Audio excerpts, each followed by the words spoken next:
We used to eat the families my father kept in the basement. He always used to put a particular emphasis on dinner, and what we ate during it. Only the foods he deemed healthy were allowed, much to the dismay of our young minds. I remember the other school kids taunting me with the exotic-sounding foods they would be allowed to eat, and even the mundane fast food places sounded like the most gourmet of restaurants to me. You wouldn't believe the things I would have done to try a shitty McDonald's cheeseburger. Dinner was served at 8 p.m. sharp every day of the week. If we weren't home, we were expected to be, and on the rare occasion somebody skimped out, like that one time my brother stayed at a friend's place a little too long. The consequences were bad enough to deter us from trying again anytime soon. I do have to admit that we were quite privileged and grew up in a large home with a great big dining room that happened to be the location of our dinners. A large table stretched out across it, and it was furnished with expensive-looking china and fancy fabrics,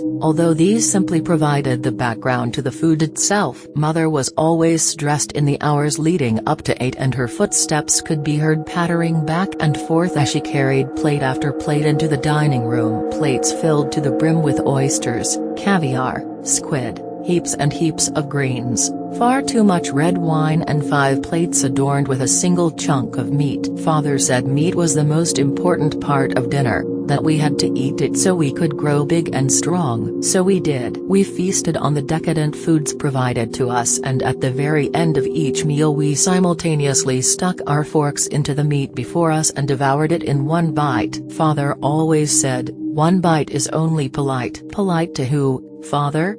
We protested. He would never answer. Despite the oddity of it all, looking back, it never struck us as more than a simple difference in tradition back when we were kids. Sure, it would have been nice to have had no restrictions as our friends and peers seemed to, but we were always very well fed and otherwise well taken care of. As I mentioned earlier, the house we lived in was extremely nice, and we never had to worry about much as we grew from young children into our older teen years and all the anxieties that can come with that. The only thing I really hated was the noises. You know, things that go bump in the night. Ghosts, demons, whatever you want to call them. I believed in it all, and the house only ever fueled that little fear of mine. As I tossed and turned in bed, I would occasionally hear footsteps slapping against concrete, or the sound of a child's muffled cry. Sometimes the noises would slip into my dreams and nightmares too, so Mother and Father always used that to explain them away when I'd show up at their bedroom door asking to sleep with them for the night. I knew the noises were real though, even if I didn't know where they were coming from. As I grew older, I learned to ignore them. They became a form of white noise, a backing band of cries and quiet shuffles for my foregrounded life. Time went by pretty fast towards the end of my teen years, and the dinner tradition continued, which made living a normal college-age life difficult. I wanted to go to a party, dinner made it hard. I wanted to travel for a little while, dinner made it impossible. Eventually, I had enough and decided that I needed to take my life into my own hands, which was a tough decision to make given Father's wishes imposed on my own, but it needed to be made. After a long few months of constant arguments and fights, I moved out. That last night it felt as if the house itself was pleading with me, begging me to stay, screaming at me. I stared up at my ceiling all night whilst the constant sound of muffled voices and feet pattering kept sleep far out of reach. At times I could almost make out words that sounded like cries for help. I tried to rationalize it, if only to keep my own fear in check, but before long I decided that there wasn't much to lose from trying to find the source, especially given it was to be my last night there in quite a while. So with a great deal of fear and hesitation, I slipped out of bed and grabbed a flashlight to explore. As my bare feet tiptoed across the wooden floor, it felt as if the noises were growing louder, beckoning to me. They'd never been this loud before. Eventually, I found the rusty set of steps that led to the seldom spoken of basement. Mother and Father always emphasized that we were never to go down to the basement, and it was the only rule of theirs that went untested. Not because of their promises of severe consequences, but because the little hatch that led to the steps had always been out of reach thanks to the large padlock that kept it bolted shut. The hatch happened to be located in the part of the house that scared me the most too, given its darkness and unkempt state, so I never had reason to be there anyway. That night, I found the hatch open ever so slightly.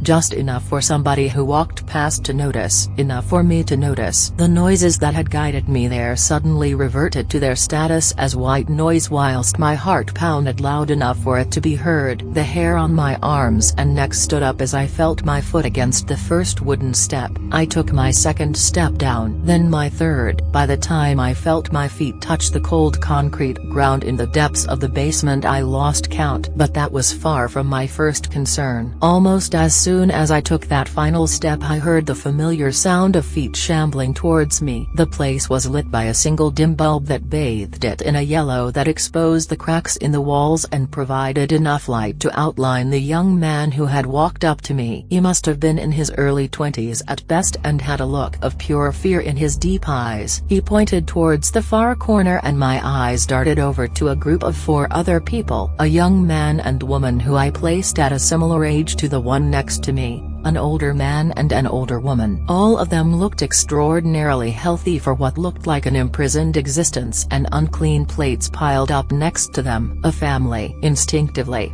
I went to scream. A hand was over my mouth in an instant whilst the 4 in the corner each held a singular finger to their lips. Before long the father of the family explained the situation as I tried my best to sob without creating the mass of noise I so desperately wanted to. He told of how they had been taken in their sleep and woken up there one by one, how they were being fed leftovers of exquisite quality by the man upstairs, how they knew he was fattening them up for the slaughter even though he hadn't explicitly told them that. I asked them to describe the man even though I knew what they would tell me, an effort to avoid facing reality I suppose. The man I knew as father. They showed me around their living quarters, showed me the human bones they found scattered across each corner, a constant reminder of what they believed to be an inevitable fate. My tongue went dry as the realization set in. For my entire life, I'd been eating the flesh that slid off the bones that were now around me. Lives,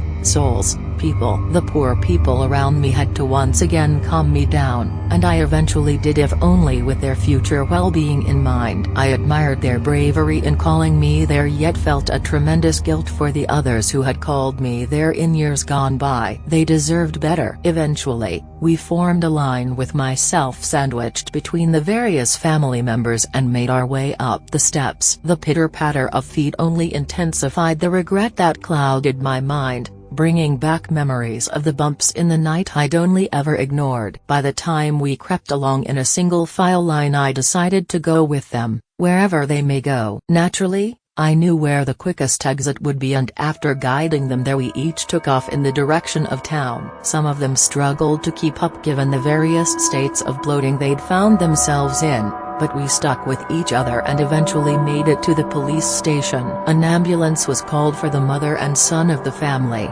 who I have came to know as Penelope and Noah, because of injuries obscured by the adrenaline of their escape, and police formalities then took the focus. I helped in any way I could, and the ensuing investigation was extremely arduous. Beyond the bones I'd seen for myself, the authorities eventually various mismatched personal effects belonging to 3 families and several single men and women. Anything and everything from tattered bank cards to old flannels to odd shoes. Entire bloodlines eviscerated. They say that there could be more, and by this point, the possibility isn't something I can afford to discount. Supposedly it all began right around when I was born and my siblings were toddlers, which is why we can all remember those chunks of meat as ever present. He preserved the corpses in a custom-built cold room adjacent to the basement, and the single chunk servings meant there was always ample supply. They say some of the victims may never be identified. I hope they forgive us for what we did to them. The night of the escape,